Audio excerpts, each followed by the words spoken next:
People, hello, how are we? Hopefully we're all doing well. I'm Tom. The undercard to Dmitry Bivol versus Beterbiev has been released, announced, and it's stacked. It's fantastic, right?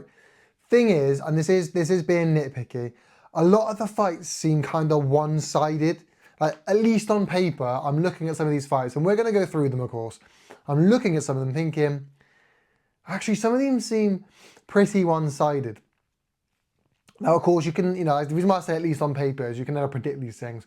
They might not be. And I'm also being a bit nitpicky because realistically, that card, 8.5 out of 10, that's a solid card. It's a really good card.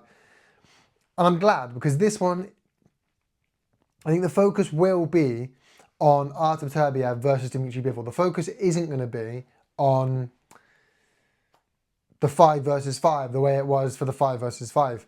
And that's a good thing, right?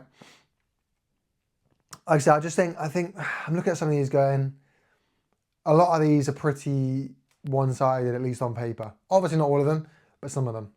So kicking us off, well, not kicking us off, but the one I'm gonna start with, the first one of note personally, is Sky Nicholson versus Raven Chapman. Now that is the first female fight on any Riyadh season card. I believe I'm right in saying that. I could be mistaken, but I am I'm 99.9 recurring % sure that is the first female fight on a Riyadh season card. That's big. That's big. That means I'd like to think that that's the start of them branching out into the female sport. Now, Sky Nicholson obviously wants the Amanda Serrano fight. That's been made no secret, but she's just not getting it. I don't know if it's because she's not a big enough name, even though I think she is quite a big name now, or maybe Amanda Serrano just thinks she's not good enough. But that's the fight that Sky Nicholson wants. How much does beating Raven Chapman help her to get there? I don't know if it does. I think what she needs to do is make herself a bigger name, which I don't know if this is going to do that. I think she'll win. I do think she'll win. I think she'll win. She's a very good boxer, and I think she'll end up winning this fight. Does that then land her the Amanda Serrano fight? I don't think so. I think really she needs to fight Baumgardner. I think that, if she can beat her, is probably the way to it. But nevertheless, she's fighting.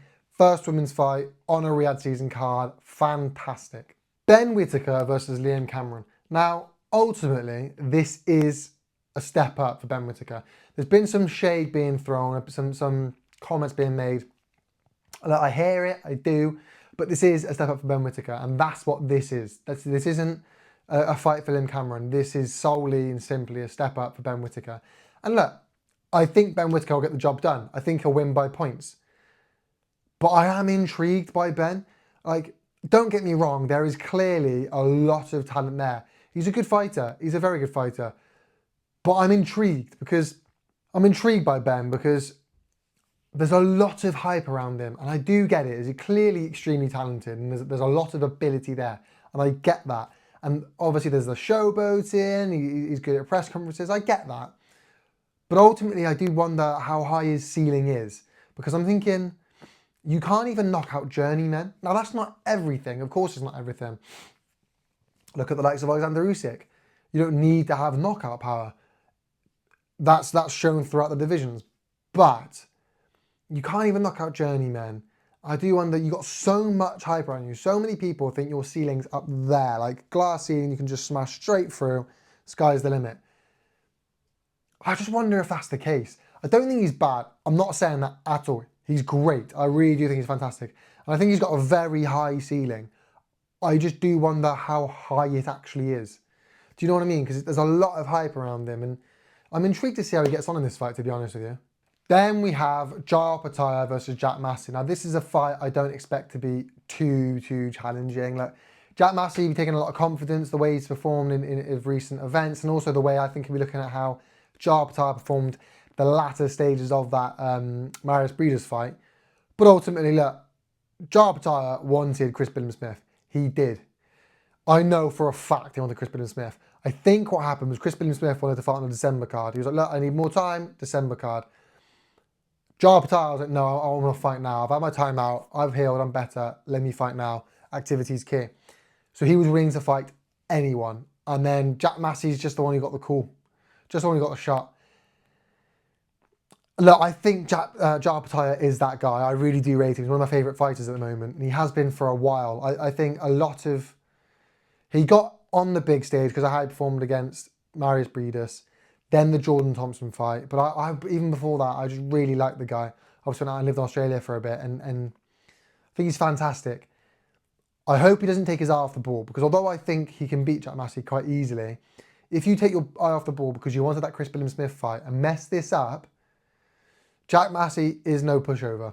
But yeah, Jack Massey's one that got a shot. Fair play to him. Good luck to him. Maybe we're looking at the way Opetaia finished Marius Breedis' fight, the second one, and thinking, yeah, got a chance there.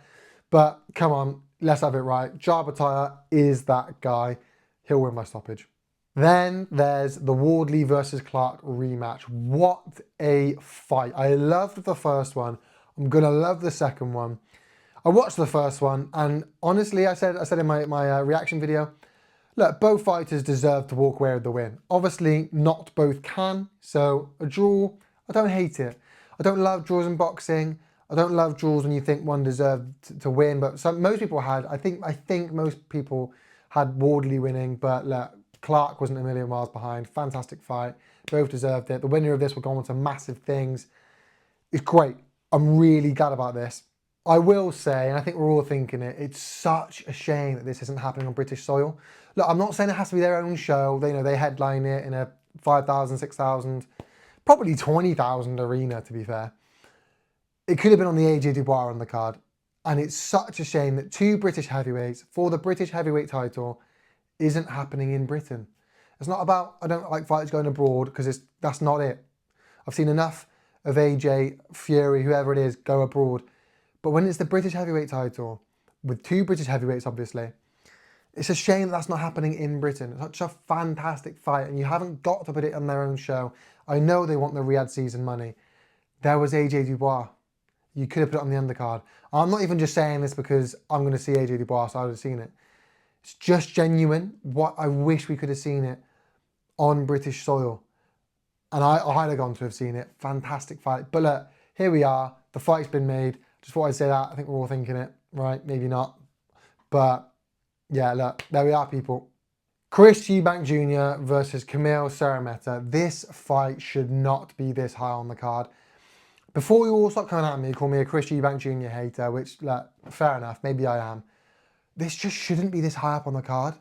I really don't get it. Chris Eubank Jr. is a talker, not a fighter. Never won a world title. Never going to win a world title. He clearly doesn't even want a world title. Like, he just talks and talks and talks. And it bugs me when fighters talk more than they actually fight. It's like Ruiz Jr., just since he lost to AJ, won't shut up about AJ. Like, mate, just get in the ring and fight. He's fought like once in 4 years, now twice, where he broke his hand and lost to Miller. Just stop talking, get in the ring.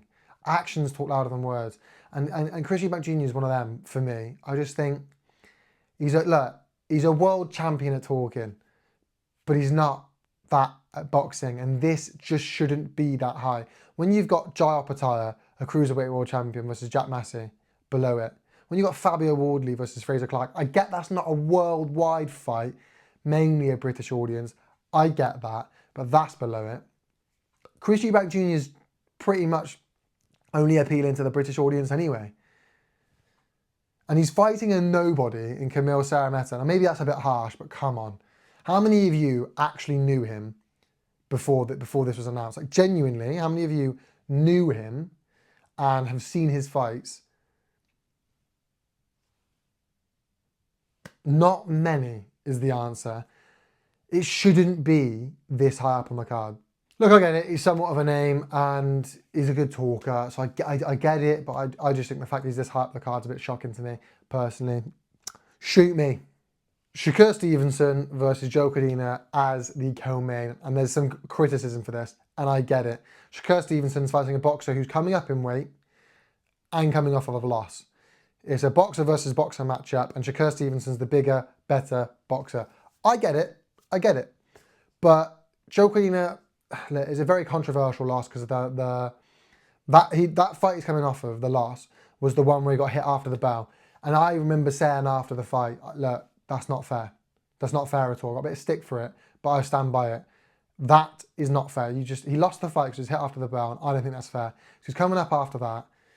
I get it. I get there's some stick going on. Is there really no one else you could have fought? But look, it's activity for Shakur Stevenson, which is good. He's just signed with Eddie, and obviously Joe's signed with Eddie, so I get that.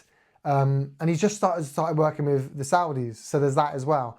Like I say, ultimately it's boxer versus boxer. Shakur Stevenson's the better boxer, so I do expect him to win. I expect him to get the job done.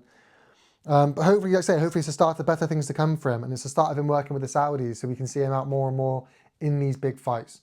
Look, it's a good card, people. It's a good card, topped by two amazing fighters in Beterbiev and Bivol. A fight I've been looking forward to for so long. A fight I didn't actually think we were going to see for a while. Then we got it announced. Then there was an injury, postponed. Postponing probably might have worked out for the best, given like I say, the almost overshadowing of the 5 versus 5.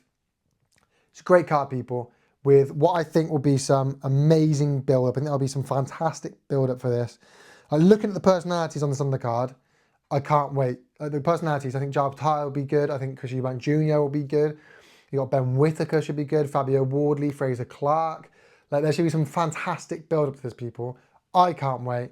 Hopefully you can't. Let me know your thoughts on everything in the comment section down below. I look forward to reading it, people. Make sure you leave a like, a comment, subscribe. People, you know how YouTube works. Peace.